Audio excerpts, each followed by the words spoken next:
Good evening बच्चों। तो हम लोग शुरू करते हैं एक लाइट चैप्टर का एक अच्छा टॉपिक आज पढ़ने वाले हैं जिसका नाम है लैटरल डिस्प्लेसमेंट, पार्श्विक विस्थापन। ये आपके क्लास 10th और क्लास 12th दोनों के सिलेबस में है।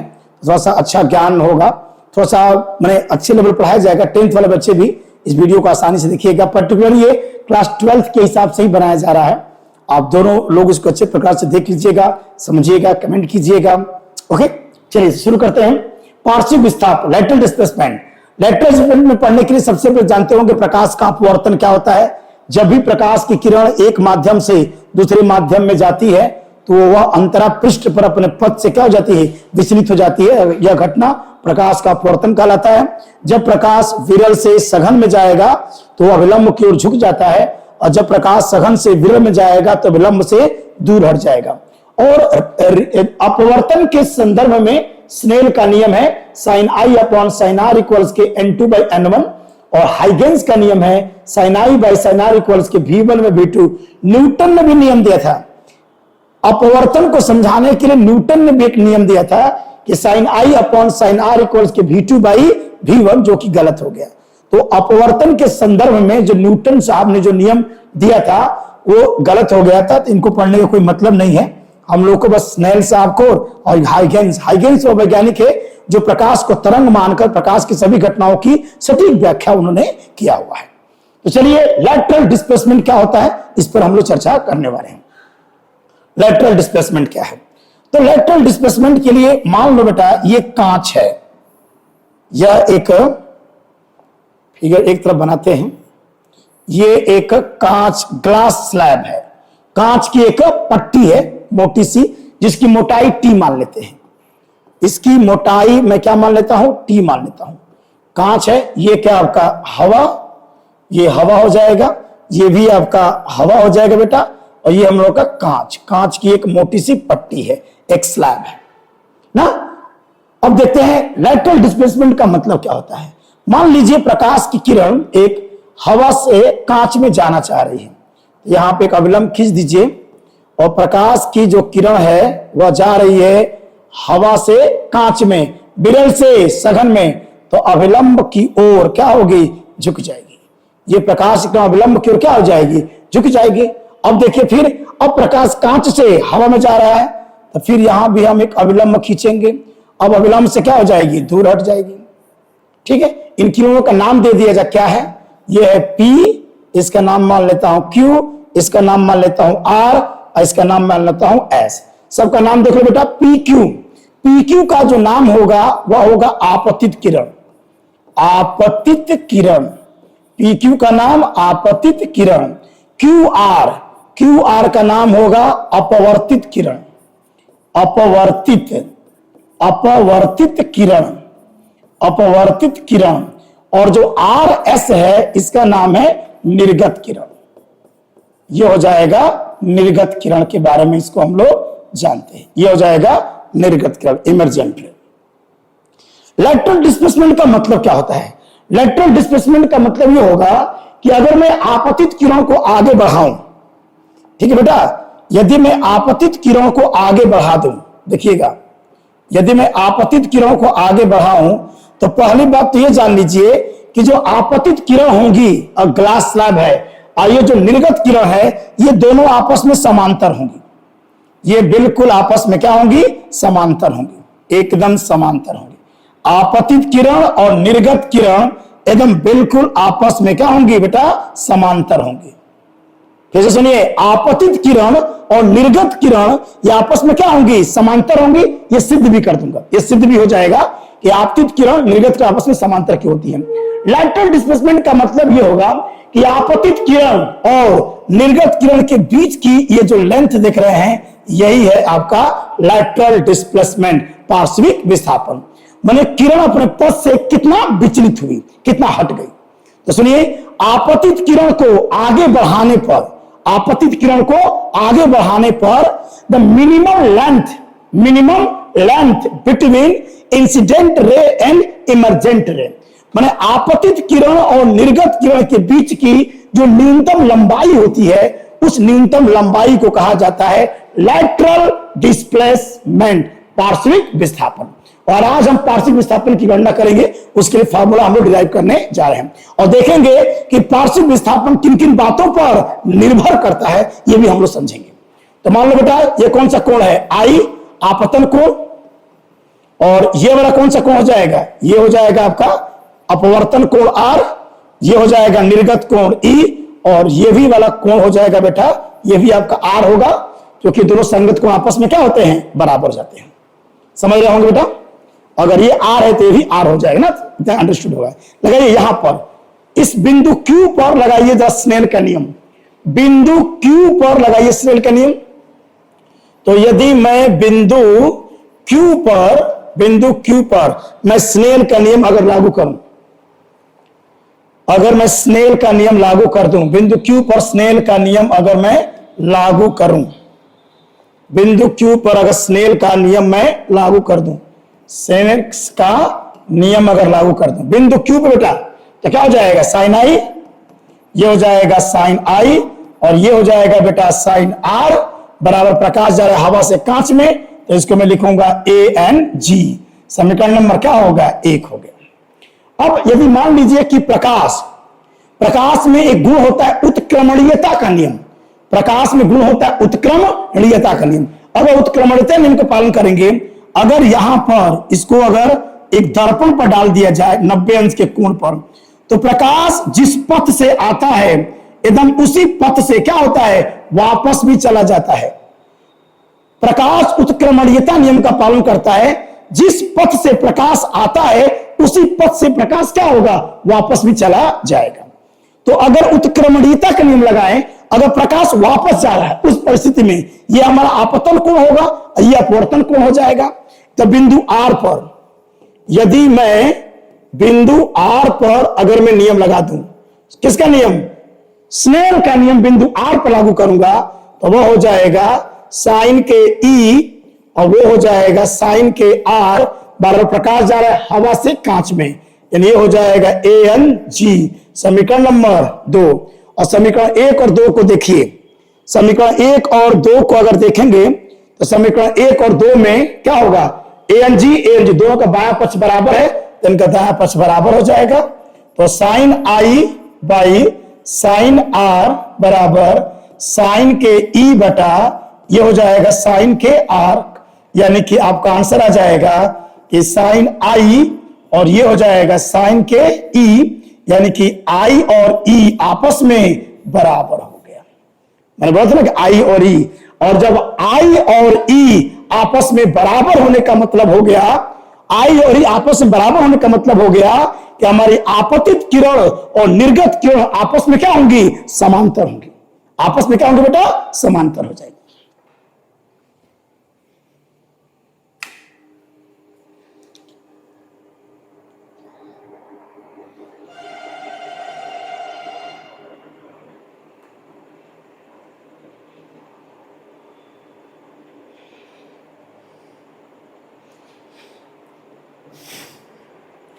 वीडियो थोड़ा सा लाइट कट होती है तो दिक्कत होता है।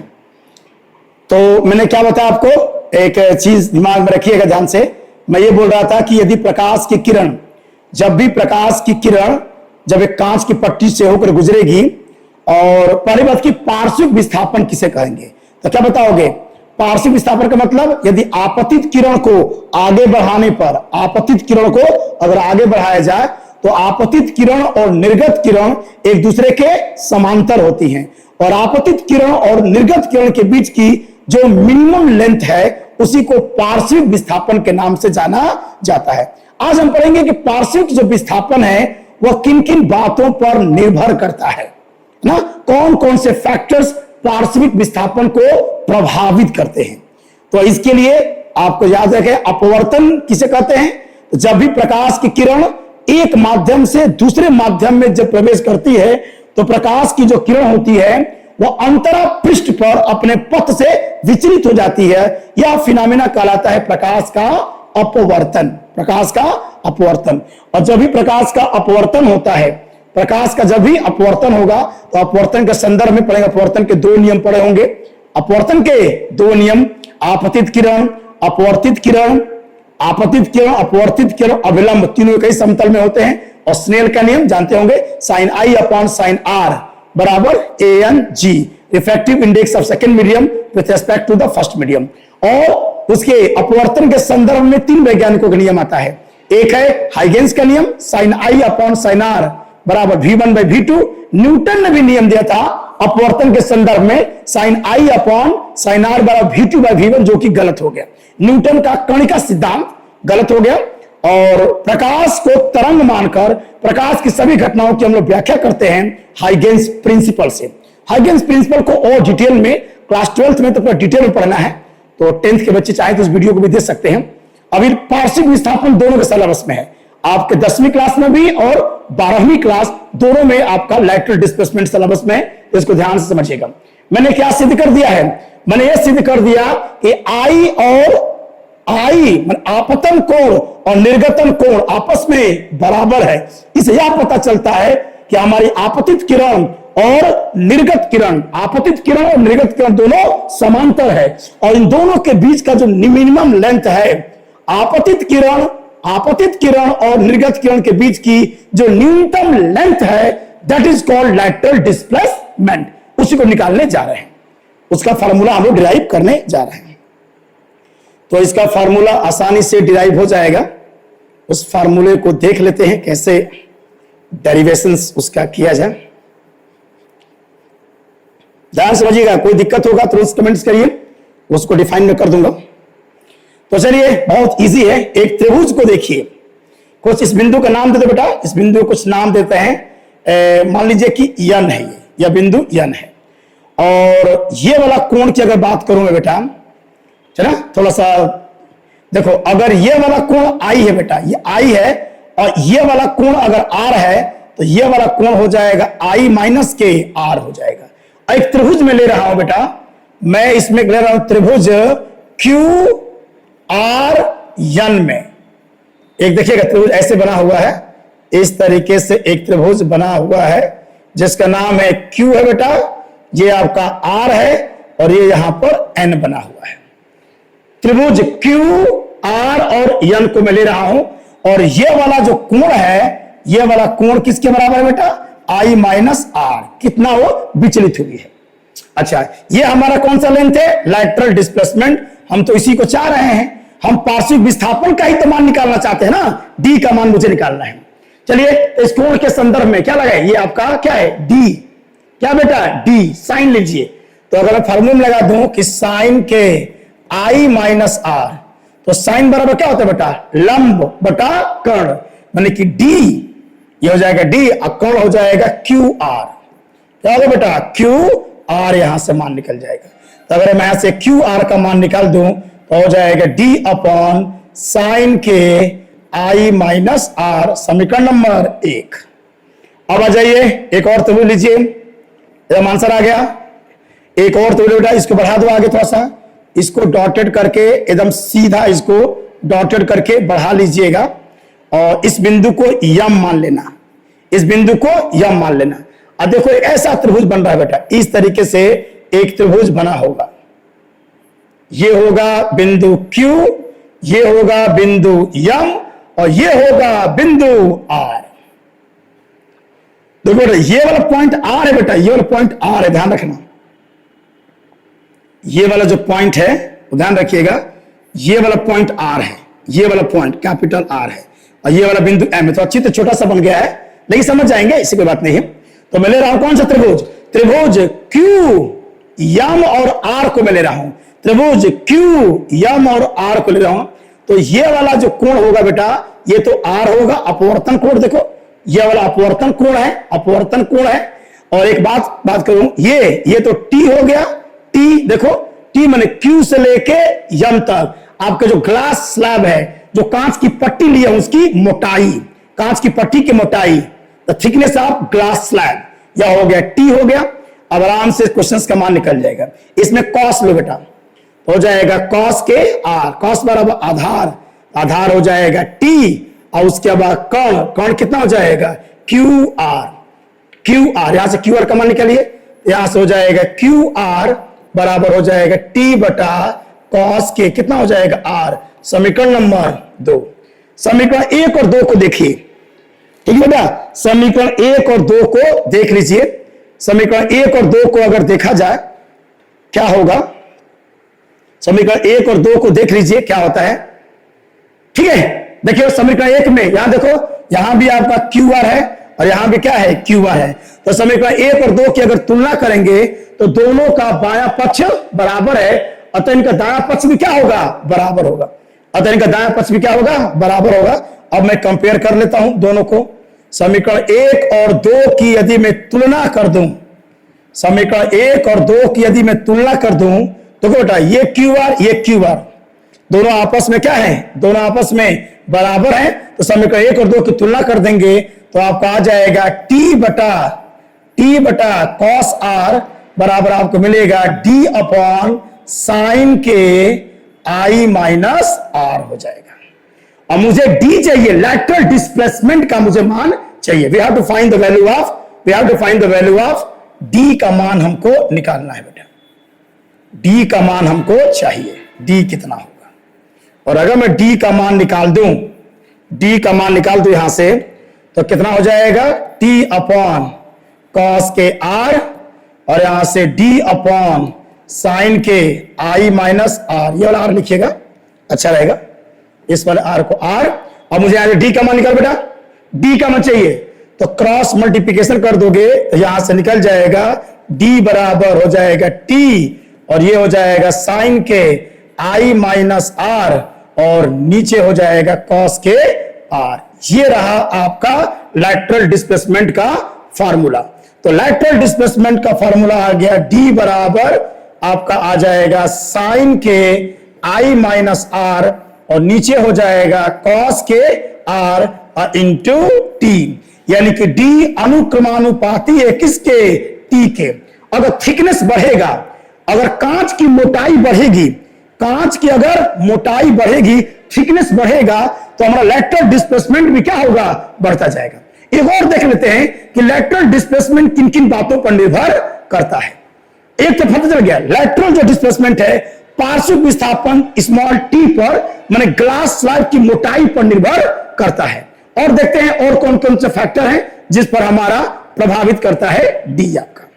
तो चलिए देख लेते हैं और कौन कौन सा फैक्टर होगा। तो आपका आ गया डी बराबर साइन के आई माइनस आर और यहां से हो जाएगा बेटा कॉस आर इंटू टी। मान लीजिए लेट आई जो है वो 0 के आसपास है और आर भी 0 के आसपास है, माने आपतन कोण का मान बहुत छोटा लिया जाए। उस दशा में क्या होगा बेटा, तो एक फार्मूला हम लोग पढ़े हैं कि लिमिट थीटा अप्रोचिंग 0 और साइन थीटा बाई थीटा बराबर क्या होगा 1, माने थीटा का मान बहुत कम लिया जाता है। इस परिस्थिति में साइन थीटा को थीटा माना जा सकता है।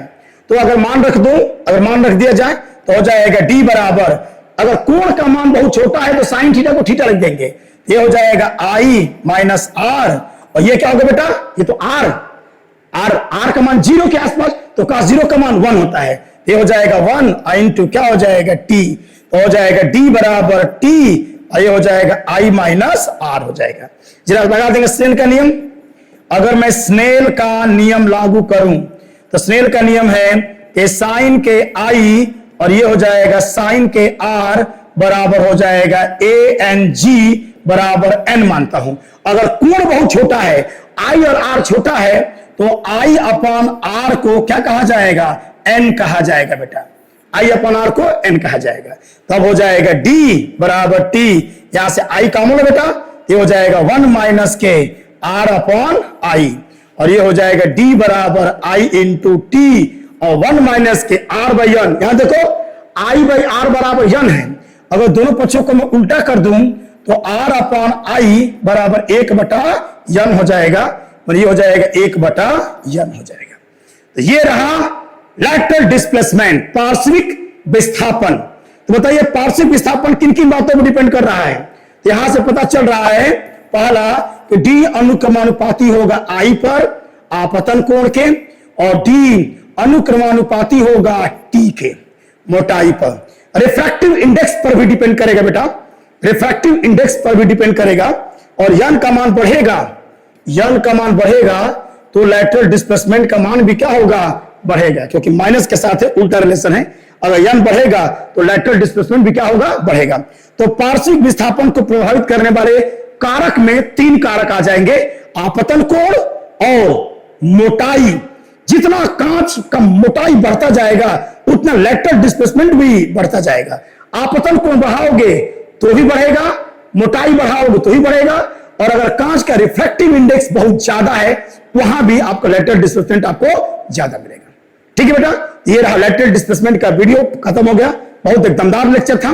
ठीक है, खूब मन लगा के पढ़िए, हमेशा खुश रहिए, बी हैप्पी। धन्यवाद।